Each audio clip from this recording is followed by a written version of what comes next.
Hi everyone, and welcome to my channel. And today I'll be reading a multi-character listener by me. So let's get into it. Scaramouche. Scaramouche didn't mean it. He truly didn't. And honestly, it wasn't on him. He had no idea what would make you flinch. Especially when you weren't really making it that easy for him to guess. You always tried your best to be happy with him, even if things looked difficult or felt that way. But sometimes you are unable to hide your reactions and what you felt during certain situations. Scaring me sometimes found it easier to be just loud, and sometimes when you were getting overexcited or when you would do something that you didn't like, he would yell. Not with the intention of just yelling, but with the intention of grabbing your attention and making you stop. He's not actually as mad as he might seem, but it's all a yell nonetheless. So when you hear it the first time, and he sees how you go rigid, how your back straightens, and how you look more nervous.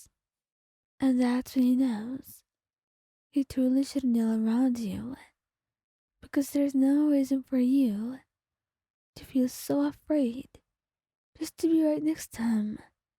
He wants you to enjoy this, to be able to take his camera and look back. Remember how you looked like, how you felt like, and all that would be in your head is just simply soft memories and smiles as you'd reminisce about your days in the past. That's what he wanted, truly, and that's what he told you to have. So excuse him. He needs a couple of moments to be able to figure out an alternative and just how to make you happy.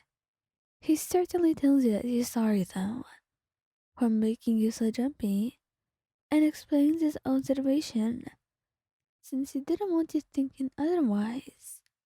It was all just a silly misunderstanding. All he wanted was to get your attention for a couple of moments, not to make you sad or scared. That was all of it. Venti.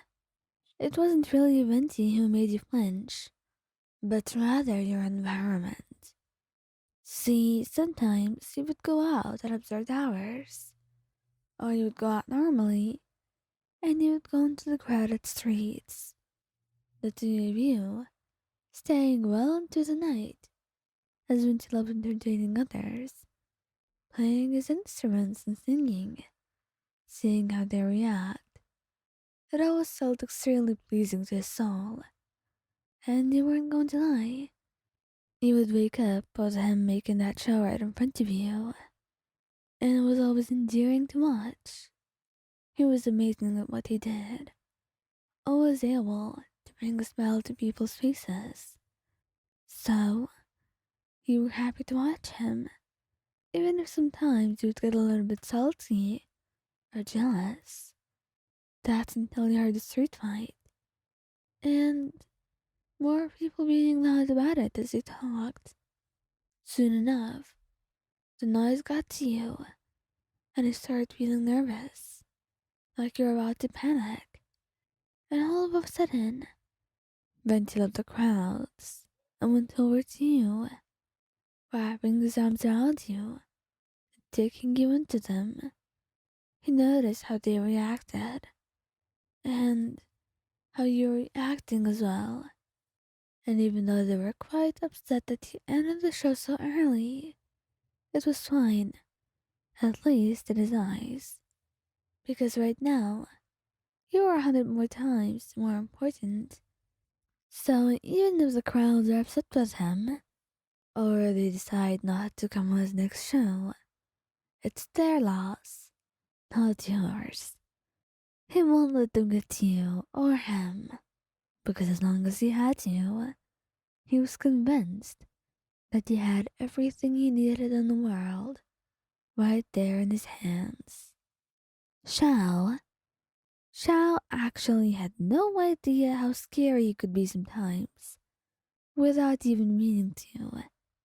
You see, it wasn't always about his cold voice, or the way he was so deadpan when he talked, the weird things he would do, or the weird facts that he would send at 9 in the morning for everyone to scream at and giggle at. No, it's something much more personal. You see, sometimes you would be sitting in absolute peace, and all of a sudden, you would hear his voice right before you, and oh goodness, it scared you to bits, because it felt like your soul was about to jump out of your body. That's how scared you were. So you turned to look at him, crossing your arms, after that full body flinch that you gave. Xiao was staring, hands held out in a peaceful manner. Oh, Lion, I didn't mean to scare you. Not at all. Well, next time, give me more of a warning that you've entered here, you said, pouting, but it still nodded nonetheless. I'm really sorry, Lion. I mean it, he said, with a soft, sad voice that you couldn't resist, nor anyone could. At this point, he was as sweet as a puppy. So he nodded, cupping his face in your hands and pressing a soft kiss to his forehead. It's fine. I guess I'll forgive you this time. And it's kind of wrong, because he accidentally does it sometimes still, and you forgive him many, many more times. Honestly, what can you do about it? You can't help it. You love him to bits, and you're quite sure he loves you right back. So, you think you've gotten past it, to a certain point. At least when he doesn't do it in the dead of the night, when I told you he's going to be back way later. But other than that, you pretty much expected a lot. So it's not as scary as it once was. Thankfully, because he can't handle any more of those jump scares that he gives you sometimes. Although, lately, he has been making a habit of teleporting right in front of the front door, so he gets to open it and gives you a sign that he's there. Isn't that just sweet?